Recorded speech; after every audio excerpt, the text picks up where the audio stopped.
Landforms of our country.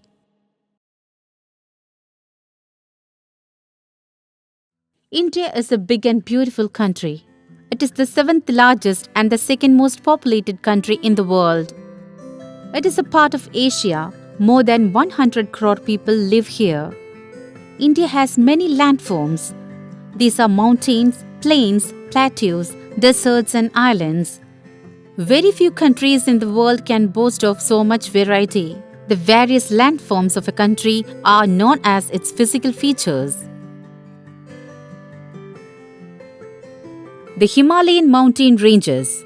Mountains are the land parts of the earth that rise steeply from the surrounding area. A chain of mountains form a range. The Himalayan mountain ranges lie in the northern part of India. These ranges have some of the highest snow-covered peaks. Mount Everest, the highest peak in the world, is a part of the Himalayan range. The mountain region is extremely cold. Many peaks are covered with snow all around the year. Glaciers of snow are found here. These glaciers are the sources of rivers such as Ganges, Brahmaputra, Yamuna, and Sutlej.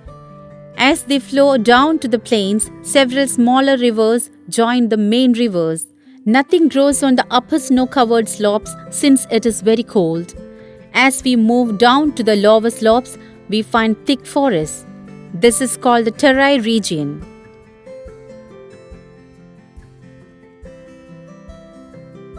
The northern plains.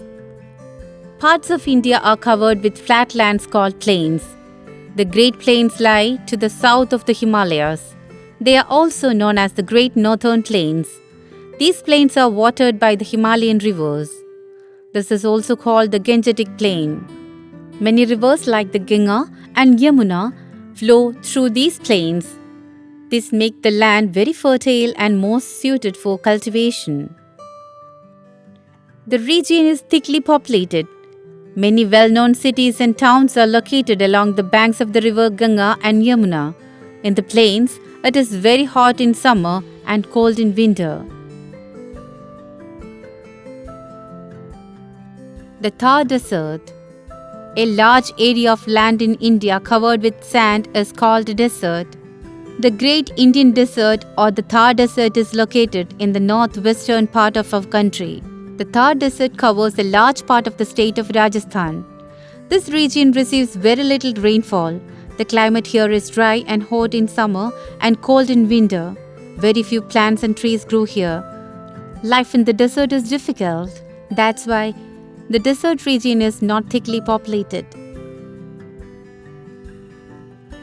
Camel is used as means of transport. It can bear the heat of bright sun. Besides, it can live without eating and drinking for many days.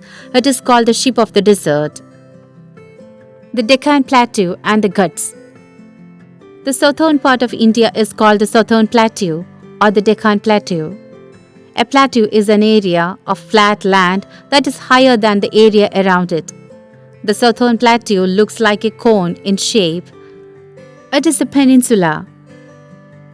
A peninsula is a piece of land jutting into the sea and surrounded by large water bodies on its three sides. It has the Arabian Sea in the west, the Bay of Bengal in the east, and the Indian Ocean towards the south. The rivers found in this region, such as Tapti and Narmada, get their water from rain.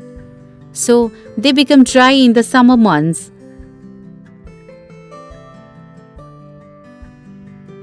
They often become dry during the summer. This region is very rich in minerals. Some parts of the plateau are covered with thick forests. This region has a moderate climate that is neither too hot nor too cold. The region is surrounded by hill ranges on all three sides. The land is hard and rocky. This land is less fertile than the plains. To the east of the Deccan Plateau are mountains called the Eastern Ghats. To the west of the Deccan Plateau are mountains called the Western Ghats. These mountains are not as high as those in the Himalayan range.